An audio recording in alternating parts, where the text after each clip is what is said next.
बराबर -10 सेंटीमीटर, उसके वहां से हल करने के बाद u बराबर -12 सेंटीमीटर आया है और v बराबर -5 सेंटीमीटर आया है।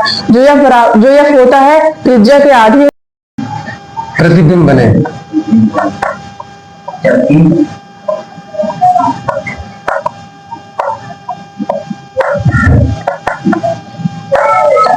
जबकि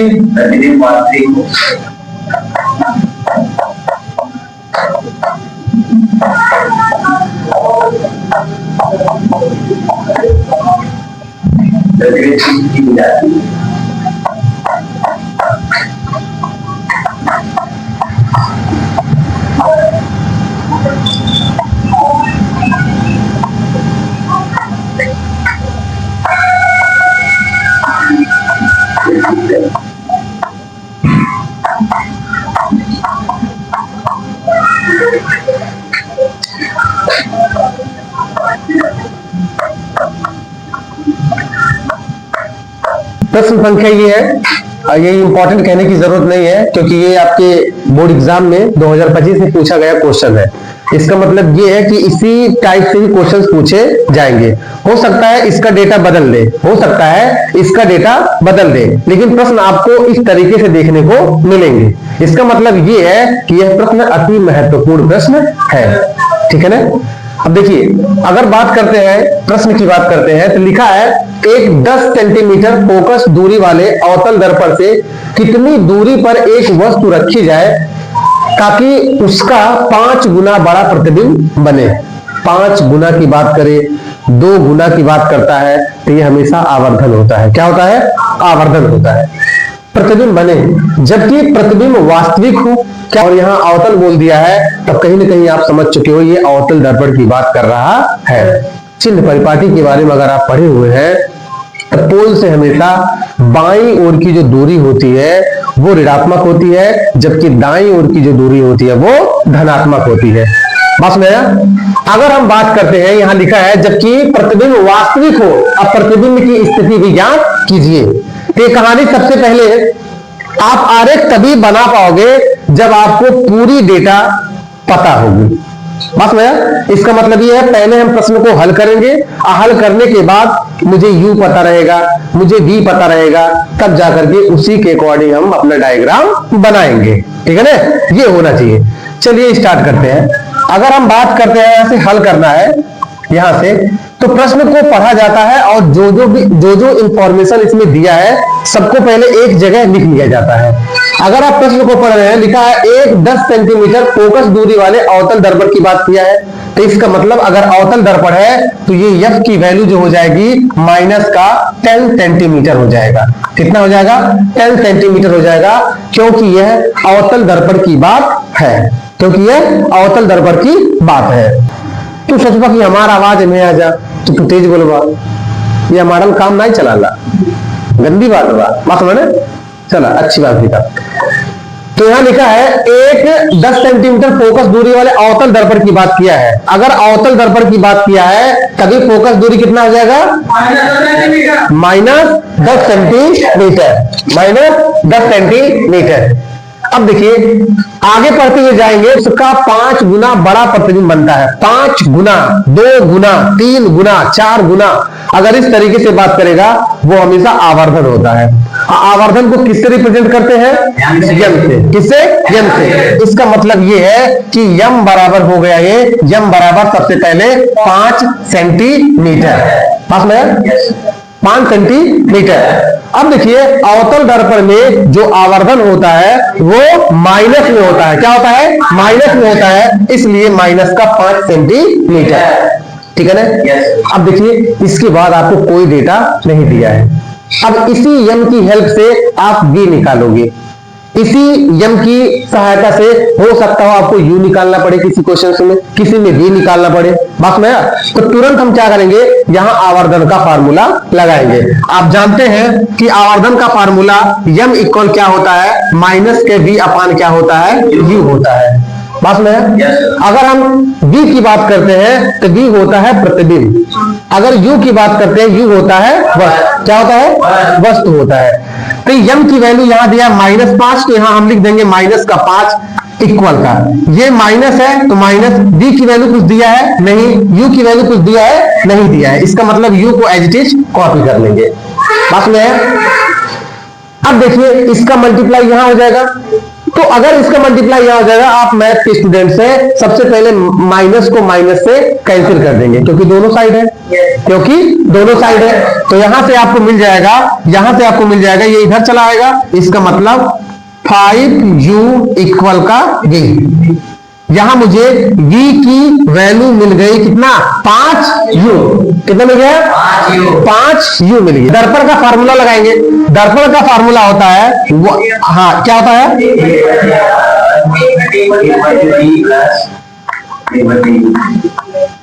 हो गया, ठीक है ना। आप ये भी लिख सकते हो, ये भी लिख सकते हो। बस में अब देखिए 1/f, f की वैल्यू कितना है, 1/- का 10 सेंटीमीटर। ये सेंटीमीटर लिखने की जरूरत नहीं है, आप ऊपर लिखे हो, ठीक है ना।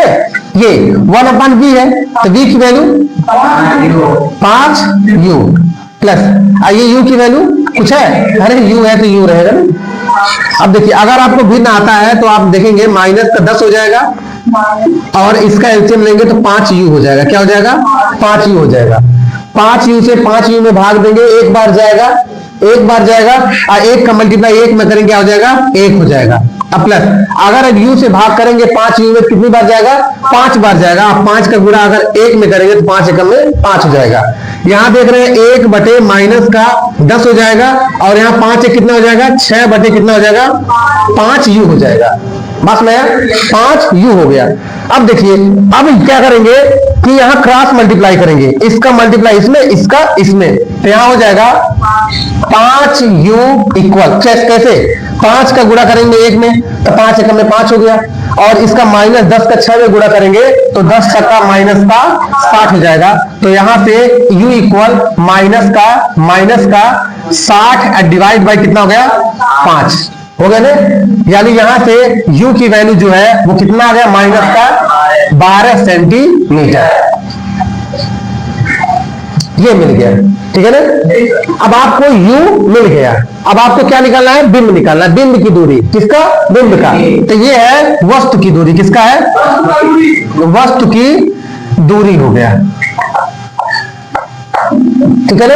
अब आप यहां क्या निकालेंगे, प्रतिबिंब की दूरी, किसका, प्रतिबिंब। तो क्या दिया है, हाँ v इक्वल दिया है 5u दिया है। यहां v इक्वल हो गया 5 गुणे u का मान माइनस का 12। दो चिन्ह एक साथ कभी लिखे नहीं जाते हैं, इसलिए यहां ब्रैकेट्स का प्रयोग हुआ है, ठीक है ना। अब ये है v इक्वल हो गया माइनस का 60 सेंटीमीटर। अब ये है प्रतिबिंब की दूरी, किसकी है,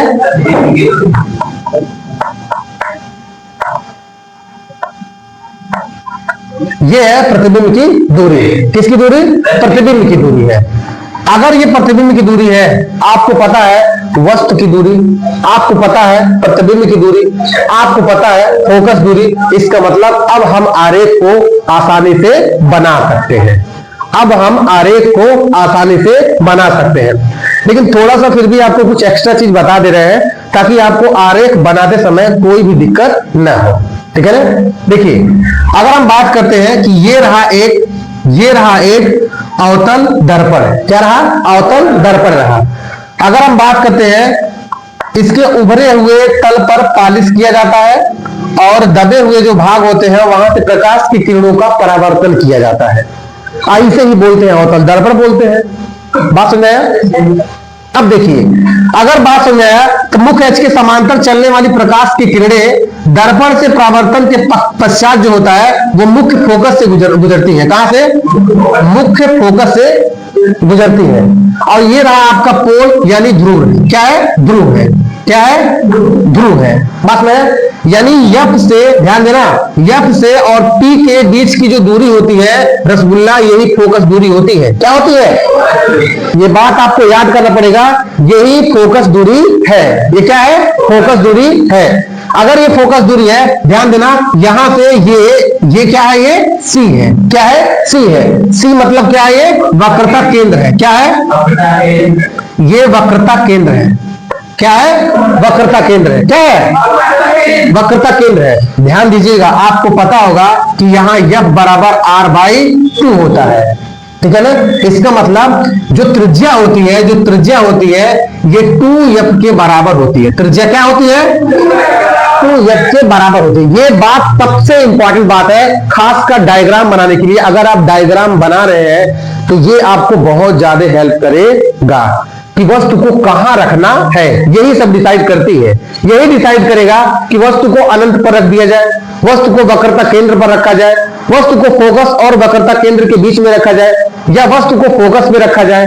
ये सब यही इंफॉर्मेशन बताता है। इसलिए इस डेटा को आप जरूर याद रखेंगे कि सर जो त्रिज्या होती है वो 2F यानी फोकस दूरी के दुगनी होती है। फोकस दूरी के दुगनी होती है। तो इस डेटा, इस इंफॉर्मेशन को आप याद रखेंगे। बात समझ आया? एक बात है, अगर वक्रता त्रिज्या की बात करते हैं, किसकी? वक्रता त्रिज्या की बात करते हैं, तो वक्रता त्रिज्या क्या होता है कि वक्रता केंद्र से ध्रुव तक की दूरी को हम क्या कहते हैं?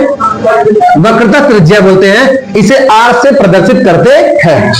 तो अगर बताइए, यहां से लेकर के यहां तक की दूरी अगर R है, यहां तक की दूरी अगर R है, इसका मतलब जितना ये है उतना ये है।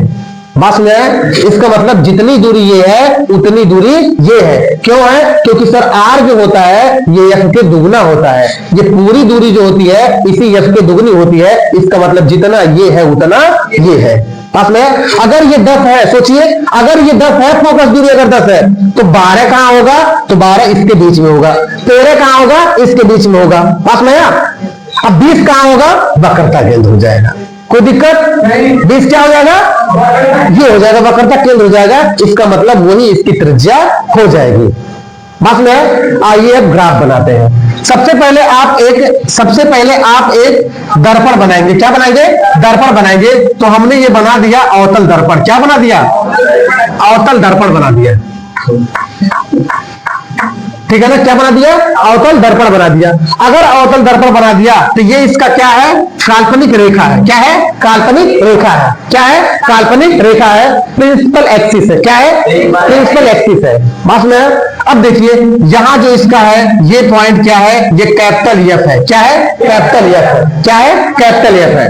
और जितना दूरी ये है उतनी दूरी पर ये हो गया, ये इसका वक्रता केंद्र हो गया। क्या हो गया?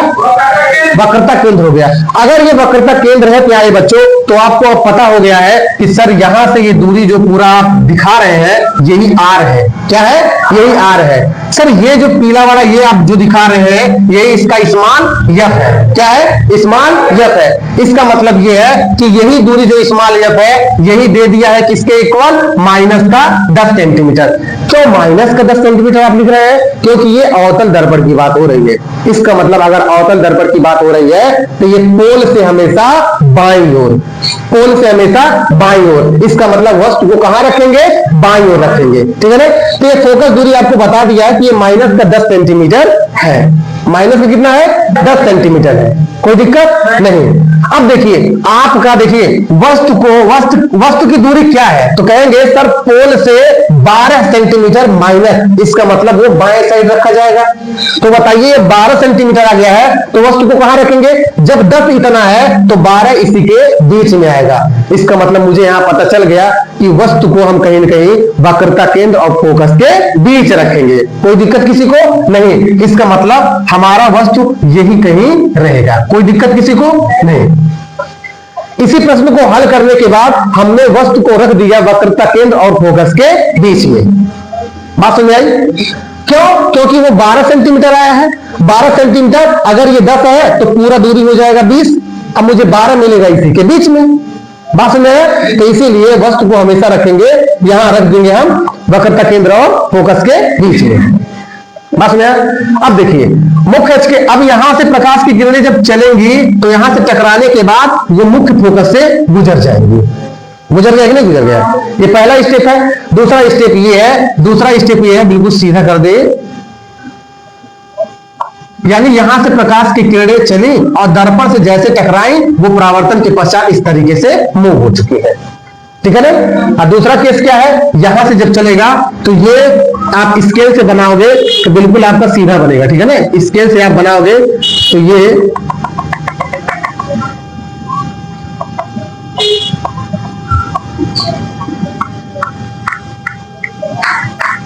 इसका मतलब ये यहां मिल रही है, ये यहां मिल रही है, इसका मतलब ये है कि प्रतिबिंब कहीं ना कहीं आपका कहां बन रहा है, यहां बन रहा है। ठीक है, ए यहां बना। अब बताइए, वस्तु है उतना छोटा और ये बन गया इतना बड़ा। अगर आपको आंसर चेक करना है, ध्यान दीजिएगा, अगर ये इतना है तो इसका ये 5 गुना होगा। क्या होगा? 5 गुना होगा। क्यों? क्योंकि जो प्रतिबिंब है उसका वो 5 गुना है। अगर वस्तु ये 5 सेंटीमीटर का होगा, अगर ये 5 सेंटीमीटर का होगा तो यह भी 5 पचे 25 हो जाएगा। स्केल से अगर आप चेक करोगे तो आपको पूरा समझ में आएगा कि सही में इस तरीके से ग्राफ बनता है। अब देखिए, कुछ हम आपको इमेजिन करके दिखा दे रहे हैं। ये इसका इतना डिस्टेंस है, ये इतनी दूरी है। ठीक है, तो यहां देखेंगे ये खंड 2 हो गया, 3 हो गया, ये 4, 5 बनेगा। क्या बनेगा? 5 बनेगा। क्योंकि यहां आप अगर स्केल रखेंगे तो ये मेरा लाइन थोड़ा सा क्या है, हाथ से बना हुआ है, इसलिए थोड़ा सा आपको टेढ़ा दिख रहा है। ठीक है ना, लेकिन आप स्केल से बनाएंगे बिल्कुल सही बनेगा। ठीक है ना, तो इस तरीके से कहीं ना कहीं हम ग्राफ बनाते हैं, इस तरीके से ग्राफ बनाते हैं। कोई दिक्कत है? किसी कोई डाउट? चलो ठीक है। हाँ शिवेंद्र, सॉल्व करो सवाल। कैसे सॉल्व होगा? तो सर जैसे कि आप हमें बताएं इस क्वेश्चन को, तो हमने फिर से हल किया है और हमने पाया है कि u बराबर -12 सेंटीमीटर, v बराबर -60 सेंटीमीटर, और जो f होता है ये त्रिज्या का आधा होता है, और जो r होता है ये फोकस दूरी की 2 गुनी होती है। तो पहले हम यहाँ फोकस दूरी देखेंगे 10 सेंटीमीटर, लेकिन यहाँ फोकस दूरी -10 सेंटीमीटर है, यानी अवतल दर्पण के बाईं ओर रखी जाएगी। इसीलिए फोकस दूरी अगर यहाँ 10 सेंटीमीटर है तो हमारा वस्तु दिया है 12 सेंटीमीटर, यानी अगर यह 10 सेंटीमीटर है तो हमें 12 सेंटीमीटर मिलेगी इसी के बीच में, इसीलिए हम वस्तु रख देंगे यहाँ पर। और v बराबर 60 सेंटीमीटर। उसके बाद जब इससे यहाँ से प्रकाश की किरणें गुजरेंगी और जब यहाँ परावर्तन के पश्चात मुख्य ये फोकस दूरी से आएंगी, और फिर यहाँ से जब प्रकाश की किरणें परावर्तन होगी तो यहाँ पर आके मिलेंगी, और फिर हम मतलब मिलाएंगे यहीं पर। उसके बाद हम देखेंगे यहाँ का क्या कह रहा है, m बराबर जाए ताकि उसका 5 गुना बड़ा प्रतिबिंब बने, यानी अगर वस्तु को हम यहाँ रखेंगे तो उसका 5 गुना प्रतिबिंब बड़ा बन रहा है। तो सर हमने यह करके भी देखा है और हमारा 5 गुना बड़ा प्रतिबिंब दिया है। यह होता है फोकस बिंदु और कोण के बीच की दूरी को फोकस दूरी कहते हैं, जिसे अपने दर्शाते हैं। इसमें यह बराबर -10 सेंटीमीटर दिया है, और यू क्वेश्चन को हल करने के बाद यू प्राप्त हुआ है, और यहाँ से यहाँ तक की दूरी को r कहते हैं। वस्तु दिया है 12 सेंटीमीटर, तो यहाँ यह है, तो यहाँ से पूरा लेंगे तो 20 हो जाएगा। उसके बाद से यहाँ तक पूरा 10 आया तो 12 सेंटीमीटर यहाँ पर आएगा बस। फिर वह यहाँ से इसको तरीके से आया।